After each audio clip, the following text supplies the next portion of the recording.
Hello दोस्तों, मैं आकाश गर्ग आज इस वीडियो में आप सभी को LIC के एक नए इंश्योरेंस प्लान बीमा ज्योति प्लान के बारे में बताने वाला हूं, जिसका प्लान नंबर है 860। तो LIC की तरफ से ये प्लान लॉन्च होने वाला है 22 फरवरी 2021 को। अभी तक LIC ने इस प्लान को लॉन्च नहीं किया है। तो यहाँ पर 22 फरवरी के बाद आप इस इंश्योरेंस प्लान को ऑनलाइन और ऑफलाइन ले सकते हैं। ऑनलाइन अगर आप बाय करना चाहते हैं तो LICindia.in से बाय कर सकते हैं, और अगर आप ऑफलाइन बाय करना चाहते हैं तो LIC के एजेंट से इस प्लान को बाय कर सकते हैं। तो इस प्लान की जो खास बात है वो ये है कि ये एक लिमिटेड प्रीमियम पेमेंट का प्लान है, यानी कि इस पॉलिसी में आपको कुछ कम सालों के लिए प्रीमियम देना होगा। फॉर एग्जांपल, अगर आपने 20 साल के लिए पॉलिसी ली है तो उसमें सिर्फ और सिर्फ 15 साल आपको प्रीमियम की पेमेंट करनी होगी। दूसरी खास बात इस प्लान की ये है कि इसमें आपको गारंटीड एडिशन मिलता है। काफी लोग ये कहते हैं कि LIC के जो प्लान्स हैं उसमें कुछ भी गारंटी नहीं होती है, लेकिन LIC ने इस प्लान में आपको कुछ गारंटीड एडिशन दिया है, यानी कि कुछ अमाउंट बताया है जो कि आपको गारंटीड मिलेगा। तो आइए जान लेते हैं कि कौन कौन इस प्लान को ले सकते हैं, और उसके बाद एक एग्जांपल लेके इस पूरे इंश्योरेंस प्लान को भी हम समझेंगे।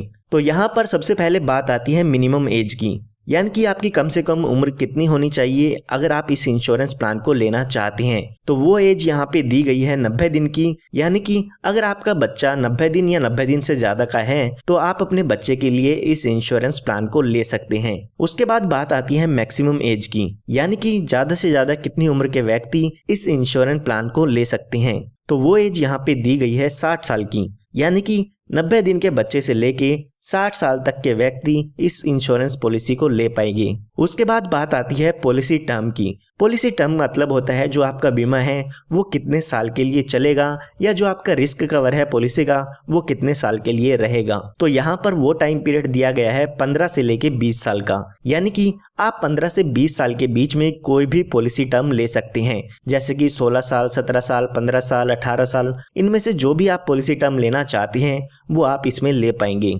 उसके बाद हम बात करते हैं प्रीमियम पेइंग टर्म की, यानी कि इसमें आपको कितने साल पॉलिसी के प्रीमियम की पेमेंट करनी होगी। तो जैसे कि मैंने आपको बताया है, ये एक लिमिटेड प्रीमियम पेमेंट प्लान है, यानी कि इसमें आपको कुछ कम साल प्रीमियम की पेमेंट करनी होगी। तो अगर यहाँ पे आप 20 साल के लिए पॉलिसी लेते हैं तो आपको उसमें 15 साल सिर्फ प्रीमियम की पेमेंट करनी होगी, यानी कि जो भी आप पॉलिसी टर्म लेते हैं उससे 5 साल कम आपको प्रीमियम की पेमेंट करनी होगी। अगर आप 15 साल के लिए पॉलिसी टर्म लेते हैं तो उसमें आपको सिर्फ और सिर्फ 10 साल प्रीमियम की पेमेंट करनी होगी। उसके बाद बात आती है मिनिमम सम एश्योर्ड की, यानी कि कम से कम बीमा आप इसमें कितने रुपए का ले सकते हैं। तो वो अमाउंट यहाँ पर दिया गया है 1 लाख रुपए का। 1 लाख रुपए का मतलब ये नहीं है कि आपको 1 लाख रुपए इसमें जमा करनी होगी। 1 लाख रुपए का मतलब ये है कि इतना आपका इसमें बीमा रहता है। उसके बाद बात आती है मैक्सिमम सम एश्योर्ड की, यानी कि ज्यादा से ज्यादा रिस्क कवर आप इसमें कितना ले सकते हैं। तो उसकी यहाँ पर कोई भी लिमिट नहीं है, ये आपकी इनकम पे डिपेंड करता है कि आप ज्यादा से ज्यादा इंश्योरेंस इसमें कितना ले सकते हैं। तो उसके बाद यहाँ पर बात आती है मिनिमम मैच्योरिटी एज की, यानी कि जब आपकी पॉलिसी की मैच्योरिटी होगी तो उस समय आपकी उम्र कम से कम कितनी होनी चाहिए। तो वो एज यहाँ पे दी गई है 18 साल की, यानी कि अगर आपकी जो उम्र है और जो आप पॉलिसी टर्म लेना चाहते हैं उन दोनों को ऐड कर दें तो वो कम से कम 18 साल की होनी चाहिए। उसके बाद यहाँ पर बात आती है मैक्सिमम मैच्योरिटी एज की, तो वो यहाँ पर दी गई है 75 साल की, यानी कि ज्यादा से ज्यादा जो आपकी उम्र है मैच्योरिटी के समय वो 75 साल की होनी चाहिए। 18 साल से लेके 75 साल की एज के बीच आपकी जो पॉलिसी है उसकी मैच्योरिटी होनी चाहिए। अगर आप अपनी एज और पॉलिसी टर्म को जोड़ देते हैं तो आप अपनी मैच्योरिटी एज जान सकते हैं। एग्जाम्पल के लिए समझते हैं कि मान लेते हैं आपकी जो एज है वो 58 साल की है और आप अपनी पॉलिसी 20 साल के लिए लेना चाहते हैं। तो अगर हम इन दोनों का टोटल करते हैं तो वो हो जाती है 78 ईयर्स की। तो यहाँ पर आप इस पॉलिसी को नहीं ले पाएंगे, क्योंकि जो मैक्सिमम मैच्योरिटी एज दी गई है वो 75 साल की दी गई है। तो यहाँ पर अगर एक 58 साल का व्यक्ति इस पॉलिसी को लेना चाहता है तो यहाँ पर वो ज्यादा से ज्यादा 17 साल के लिए पॉलिसी टर्म ले सकते हैं, ताकि जो उस पॉलिसी की मैच्योरिटी है वो 75 साल की एज में हो सके। तो आइए अब एक एग्जांपल लेके समझते हैं इस इंश्योरेंस प्लान के बारे में। तो एग्जांपल समझने के लिए मान लेते हैं कोई व्यक्ति है जिसकी उम्र 20 साल की है और वो इस इंश्योरेंस प्लान को लेना चाहते हैं, और हम यहाँ पर मान लेते हैं कि जो पॉलिसी टर्म है वो यहाँ पर उनकी 20 साल की वो लेना चाहते हैं, जिसमें उसको सिर्फ और सिर्फ 15 साल के प्रीमियम की पेमेंट करनी होगी, यानी कि यहाँ पर 5 साल के लिए प्रीमियम की छूट इनको मिल जाएगी। उसके बाद अगर हम सम एश्योर्ड की बात करें तो मान लेते हैं कि 10 लाख रुपए का बीमा वो इसमें लेना चाहते हैं। तो यहाँ पर अगर हम इसके प्रीमियम की कैलकुलेशन देखते हैं तो यहाँ पर इनको हर साल लगभग 81,880 रुपए की पेमेंट करनी होगी। यहाँ पर इस प्रीमियम को आप 1 साल में, 6 महीने, 3 महीने या हर महीने दे सकते हैं। अभी के लिए जो इसका ईयरली प्रीमियम होगा वो होगा लगभग 81,880 रुपए। तो ये जो प्रीमियम है उसको हर साल यहाँ पर पे करना होगा। आने वाले 15 सालों के लिए इस व्यक्ति को पॉलिसी के प्रीमियम की पेमेंट करनी होगी, क्योंकि जो हमारा प्रीमियम पेमेंट टाइम पीरियड है वो 15 साल का है। जब ये 15 साल पूरे हो जाएंगे तो इस व्यक्ति को 5 साल के लिए वेट करना होगा। यहाँ पर 5 साल के लिए कोई भी पेमेंट इस व्यक्ति को नहीं करनी है। उसके बाद जब यहाँ पर 20 साल पूरे हो जाते हैं तो उस समय इस पॉलिसी की मैच्योरिटी हो जाती है, यानी कि जो आपकी पॉलिसी है वो यहाँ पर खत्म हो जाती है। और जब ये पॉलिसी खत्म हो जाएगी तो उस समय मैच्योरिटी का अमाउंट मिलता है। तो यहाँ पर जब भी ये पॉलिसी की मैच्योरिटी होती है तो उस समय जो भी आपका सम एश्योर्ड है वो मिलता है और साथ ही साथ गारंटीड एडिशन मिलता है। तो अगर हम अपनी पॉलिसी का सम एश्योर्ड देखते हैं तो वो यहाँ पर 10 लाख रुपए का है। इसी के साथ साथ आइए अब बात करते हैं गारंटीड एडिशन की। तो LIC यहाँ पर कहती है कि अगर आप 1,000 रुपए का सम एश्योर्ड लेते हैं तो उसमें हम 50 रुपए का गारंटीड एडिशन आपको देते हैं, जो कि हर साल आपकी पॉलिसी में ऐड कर दिया जाएगा। तो यहाँ पर अगर हम 1 लाख रुपए के सम एश्योर्ड पे बात करें तो लगभग 5,000 रुपए का गारंटीड एडिशन होगा। और अगर हम 10 लाख रुपए के सम एश्योर्ड की बात करें तो हर साल 50,000 रुपए का गारंटीड एडिशन आपकी पॉलिसी में होगा।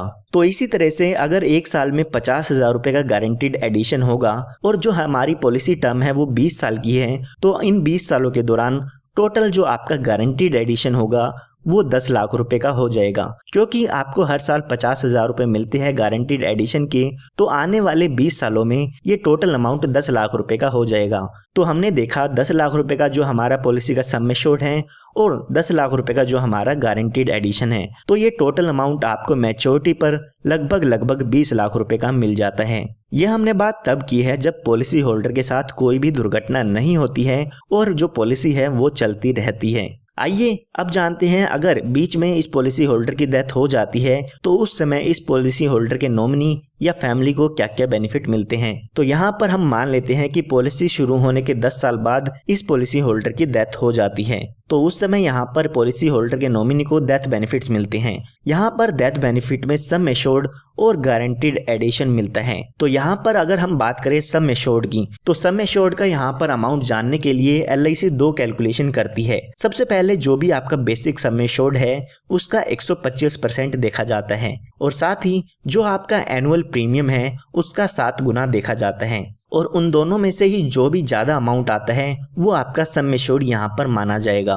तो अगर हम यहाँ पर 10 लाख रुपए का 125% देखते हैं तो वो हो जाता है 12,50,000 रुपए। और इसी के साथ साथ हम यहाँ पर अपना जो प्रीमियम है 81,880 रुपए का, उसका 7 गुना भी करेंगे। तो इन दोनों ही अमाउंट में से जो भी ज्यादा आएगा वो हमारा यहाँ पर सम एश्योर्ड होगा। तो यहाँ पर आप देख सकते हैं जो ज्यादा अमाउंट है वो है 12,50,000 रुपए का। तो ये हमारा सम एश्योर्ड होगा डेथ के केस में। अब बात करते हैं गारंटीड एडिशन की, क्योंकि इसमें सम एश्योर्ड के साथ गारंटीड एडिशन भी मिलेगा। तो यहाँ पर पॉलिसी होल्डर की डेथ 10 साल बाद होती है, तो 10 साल का जो भी गारंटीड एडिशन होगा वो इस पॉलिसी होल्डर के नॉमिनी को मिलेगा।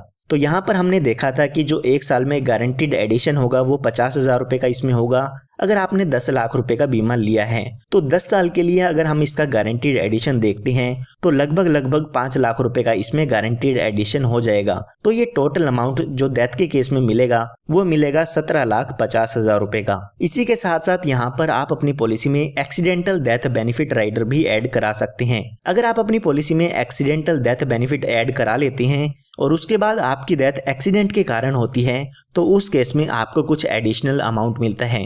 अगर हम बात करें एक्सीडेंटल डेथ की, तो यहाँ पर अगर आपने 10 लाख रुपए का एक्सीडेंटल डेथ कवर लिया है तो यहाँ पर पॉलिसी होल्डर की एक्सीडेंट से डेथ होने पर टोटल अमाउंट 27,50,000 रुपए का मिलता है। तो आप अपनी पॉलिसी में एक्सीडेंटल डेथ बेनिफिट राइडर लेना चाहते हैं तो कुछ एक्स्ट्रा प्रीमियम दे के अपनी पॉलिसी में इस राइडर को ऐड करा सकते हैं। आइए अब बात करते हैं इसके कुछ और बेनिफिट की जो आपको इस पॉलिसी में मिल जाते हैं। तो यहाँ पर सबसे पहले बात आती है लोन की। तो अगर आप अपनी पॉलिसी में लोन लेना चाहते हैं तो पॉलिसी शुरू होने के 2 साल बाद आप अपनी पॉलिसी पर लोन ले सकते हैं। उसके बाद बात आती है सरेंडर की। तो अगर आप अपनी पॉलिसी को बंद कराना चाहते हैं तो आप पॉलिसी शुरू होने के 2 साल बाद आप अपनी पॉलिसी को सरेंडर करा सकते हैं। अगर आप 2 साल से पहले अपनी पॉलिसी को सरेंडर कराते हैं तो उस केस में आपको पॉलिसी का कुछ भी अमाउंट वापस नहीं मिलेगा। उसके बाद यहाँ पर आपको रिवाइवल का बेनिफिट मिलता है। कई बार ऐसा होता है कि आप अपनी पॉलिसी का प्रीमियम पे नहीं कर पाते हैं तो उसके बाद आपकी जो पॉलिसी है वो बंद हो जाती है। अगर आप अपनी उस बंद पॉलिसी को फिर से चालू कराना चाहते हैं तो पॉलिसी बंद होने के 5 साल के अंदर अंदर आप अपनी पॉलिसी को फिर से चालू करा सकते हैं। जो भी आपका प्रीमियम है और जो लेट फीस है वो पे करके आप अपनी पॉलिसी को फिर से शुरू करा सकते हैं। उसके बाद यहाँ पर बात आती है ग्रेस पीरियड की। तो यहाँ पर आपको LIC कुछ एक्स्ट्रा टाइम पीरियड देती है जिसके अंदर आप अपनी पॉलिसी का प्रीमियम जमा कर सकते हैं। अगर आपने ईयरली पेमेंट मोड चूज किया है तो आपको 30 दिन का ग्रेस टाइम पीरियड मिलता है जिसके अंदर आप अपनी पॉलिसी का प्रीमियम बिना किसी लेट फीस के दे सकते हैं। इसी के साथ साथ अगर आपने हाफ ईयरली या क्वार्टरली मोड लिया है तो भी आपको 30 दिन का ग्रेस टाइम पीरियड मिलता है। और अगर आपने मंथली पेमेंट मोड चूज किया है तो उसमें आपको 15 दिन का ग्रेस टाइम पीरियड मिल जाता है। उसके बाद यहाँ पर बात आती है बैक डेटिंग की। तो अगर आप अपनी पॉलिसी पिछली किसी डेट से शुरू कराना चाहते हैं तो आप अपनी पॉलिसी को बैक डेट भी करा सकते हैं। यहाँ पर आप जिस भी फाइनेंशियल ईयर में पॉलिसी ले रहे हैं उसी फाइनेंशियल ईयर की किसी भी डेट को आप अपनी पॉलिसी बैक डेट करा पाएंगे। कुछ यहाँ पर आपको इसके लिए चार्जेस देने होंगे, वो चार्जेस आप दे के आप अपनी पॉलिसी को बैकडेट करा सकते हैं। उसके बाद यहाँ पर आपको LIC की तरफ से एक सेटलमेंट ऑप्शन भी मिलता है। सेटलमेंट ऑप्शन की मदद से जो भी आपको डेथ बेनिफिट मिलना होगा या मैच्योरिटी बेनिफिट मिलना होगा उसको आप एक साथ ना लेके इंस्टॉलमेंट में ले सकते हैं। जो भी आपको डेथ बेनिफिट या मैच्योरिटी बेनिफिट मिलते हैं वो आप 5, 10 या 15 साल की इंस्टॉलमेंट में भी ले सकते हैं। इसी के साथ साथ LIC यहाँ पर पेमेंट के लिए आपको 4 मोड देती हैं जिसमें हाफ ईयरली, ईयरली, क्वार्टरली और मंथली। इन चारों ही पेमेंट मोड में से कोई भी आप पेमेंट मोड चूज कर सकते हैं। उसके बाद यहाँ पर अगर हम टैक्स बेनिफिट की बात करें तो जो आप इसमें प्रीमियम की पेमेंट करेंगे उसका डिडक्शन इनकम टैक्स के सेक्शन 80C में ले सकते हैं। इसी के साथ साथ जो भी आपको मैच्योरिटी का अमाउंट मिलता है वो भी यहाँ पर इनकम टैक्स से एग्जम्प्ट होता है। तो यहाँ पर इस प्लान की मैंने आपको लगभग सभी डिटेल्स बता दी है। फिर भी अगर आपको कोई डाउट है तो वो आप कमेंट में पूछ सकते हैं।